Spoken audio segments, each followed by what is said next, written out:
राधे राधे दोस्तों, कैसे हैं आप सब। आपका स्वागत है मेरे चैनल में। तो आज हम सुनेंगे महाशिवरात्रि की बहुत ही महत्वशील शिव और पार्वती के विवाह की कथा। तो चलिए शुरू करते हैं। एक बार नारद मुनि बोले, हे भवानी, क्या आपने कभी सुना है कि भगवान शिव का विवाह कितना विचित्र और अद्भुत था। पार्वती माता मुस्कुराकर बोली, हे नारद, शिव जी तो स्वयं सृष्टि के स्वामी हैं। उनके विवाह की कथा तो निश्चित ही अद्भुत होगी। कृपया मुझे विस्तार से बताइए। तब नारद मुनि बोले, तो सुनिए माता, यह कथा प्रेम, तपस्या और अनोखे विवाह की अद्भुत गाथा है। राजा दक्ष की पुत्री सती थी और वो शिव जी की अनन्य भक्त थी। उनका विवाह भगवान शिव से हुआ, लेकिन उनके पिता राजा दक्ष को यह कभी स्वीकार नहीं था। एक बार राजा दक्ष ने विशाल यज्ञ का आयोजन किया और जानबूझकर भगवान शिव को आमंत्रित नहीं किया। सती ने अपने पति का यह अपमान बर्दाश्त नहीं किया और क्रोधित होकर यज्ञ स्थल पर ही योगाग्नि में आत्मदाह कर लिया। भगवान शिव इस दुख को सहन नहीं कर सके और उन्होंने अपने गणों को भेजकर यज्ञ का विध्वंस कर दिया। क्रोध में उन्होंने सती के पार्थिव शरीर को उठाया और तांडव करने लगे। सृष्टि संकट में आ गई। तब भगवान विष्णु ने सुदर्शन चक्र से सती के शरीर के टुकड़े कर दिए, जिससे वे विभिन्न स्थानों पर गिरे और आज वे शक्ति पीठ कहलाते हैं, जिसके हम दर्शन करते हैं। परंतु उनका प्रेम अमर था। सती ने हिमालय राज के घर पार्वती के रूप में पुनर्जन्म लिया। माता पार्वती को बचपन से ज्ञात था कि वे पूर्व जन्म में सती थी और उन्हें पुनः भगवान शिव को ही अपने पति के रूप में पाना है। उन्होंने कठोर तपस्या का संकल्प लिया। कई वर्षों तक उन्होंने केवल पत्ते खाकर, फिर जल पीकर और अंत में केवल वायु सेवन करके तपस्या करी। उनकी भक्ति देखकर स्वयं नारद मुनि आए और बोले, हे देवी, तुम्हारी साधना असाधारण है। भगवान शिव तुमसे जरूर प्रसन्न होंगे। इधर भगवान शिव तो अब भी समाधि में लीन थे। देवताओं को भय सताने लगा कि यदि शिव जी पार्वती से विवाह नहीं करेंगे तो संसार का संतुलन बिगड़ जाएगा। तब सभी देवताओं ने विचार किया और कामदेव को भेजा कि वे शिव जी की समाधि को भंग कर दे। कामदेव ने जब पुष्प बाण चलाया तो भगवान शिव ने क्रोध में तीसरा नेत्र खोल दिया, जिससे कामदेव भस्म हो गए। माता पार्वती ने देखा कि शिव जी तो उनके प्रेम और तपस्या से नहीं, बल्कि समर्पण और त्याग से ही पाया जा सकता है। उन्होंने अपनी साधना को और तेज कर दिया और कठोर कर दिया। अंततः कई वर्षों बाद भगवान शिव प्रसन्न हुए और पार्वती माता को दर्शन दिए। परंतु भगवान शिव ने माता पार्वती की परीक्षा लेने का निश्चय किया।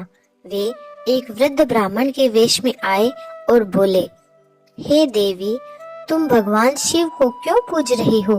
वे तो अघोरे हैं, मुंडमाल पहनते हैं, शमशान में रहते हैं, सर्पों से घिरे रहते हैं। ऐसे सन्यासी से कौन सी स्त्री विवाह करना चाहेगी?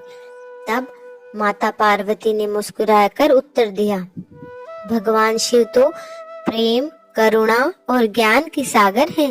वे केवल देखने में अघोरी हैं, लेकिन सृष्टि के पालक हैं। वे ही मेरे सर्वस्व हैं। इतना सुनते ही शिव जी अपने वास्तविक रूप में प्रकट हुए और बोले, हे देवी, मैं तुम्हारी भक्ति और प्रेम से अत्यंत प्रसन्न हूँ। तुम्हें पाने के लिए ही मैंने तुम्हारी परीक्षा ली थी। मैं सहर्ष ही अब तुम्हें अपनी अर्धांगिनी स्वीकार करता हूँ। पार्वती माता प्रसन्न हुई और शीघ्र ही उनके विवाह की तैयारी की गई। भगवान शिव की बारात ऐसी थी जैसी ना कभी देखी गई, ना ही कभी सुनी गई। भूत, प्रेत, पिशाच, नाग, दैत्य और गंधर्व सब इस बारात का हिस्सा थे। कई नगाड़े बज रहे थे तो कोई विचित्र नृत्य कर रहा था। भगवान शिव ने बाघंबर यानी बाघ की खाल पहनी थी। गले में नाग था, माथे पर चंद्रमा शोभायमान था। जब हिमालय राज और माता मैना ने यह बारात देखी और दूल्हे को देखा तो वे स्तब्ध रह गए। क्या मेरी पुत्री का विवाह ऐसे ही वर से होगा? माता मैना देवी घबराकर बोली। तब भगवान विष्णु और ब्रह्मा जी ने समझाया कि शिव जी ही सर्वोत्तम हैं। फिर भगवान शिव ने अपना दिव्य रूप प्रकट किया, जिसे देखकर सबका संदेह दूर हो गया। उसके बाद विधि पूर्वक भगवान शिव जी और माता पार्वती का भव्य विवाह संपन्न हुआ और उनका शुद्ध प्रेम परिपूर्ण हुआ।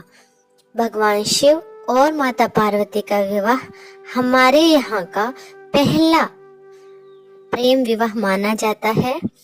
तो बोलो भोले बाबा और माता पार्वती की जय हो। अब हम बात करेंगे कि इस कथा से हमें क्या ही आध्यात्मिक संदेश प्राप्त होता होगा। तो भक्तों, हमें पहला संदेश ये मिलता है कि धैर्य और भक्ति से सब कुछ संभव है। जब माता पार्वती की कठोर तपस्या ने ये सिद्ध किया कि प्रेम और भक्ति से कितनी भी कठिन तपस्या हो, आखिर भगवान शिव को भी प्रसन्न करना ही पड़ा। इसीलिए हम भी अगर धैर्य और भक्ति से कुछ भी करेंगे तो वो सब कुछ संभव होगा। इस कथा की दूसरी सीख ये है कि शिव जी का सादगी भरा जीवन हमें ये सिखाता है कि बाहरी आडंबर से अधिक आंतरिक प्रेम और श्रद्धा महत्वपूर्ण है। और इस कथा का तीसरा संदेश ये है कि महाशिवरात्रि का महत्व क्यों मनाया जाता है, ये पता चलता है। यह दिन आत्मचिंतन, ध्यान और भक्ति का पर्व है। हम शिव तत्व को इस दिन के द्वारा अपने जीवन में उतार सकते हैं।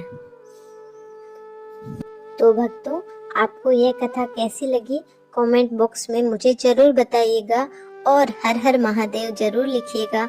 भगवान शिव और माता पार्वती की कृपा आप सभी पर ऐसे ही बनी रहे।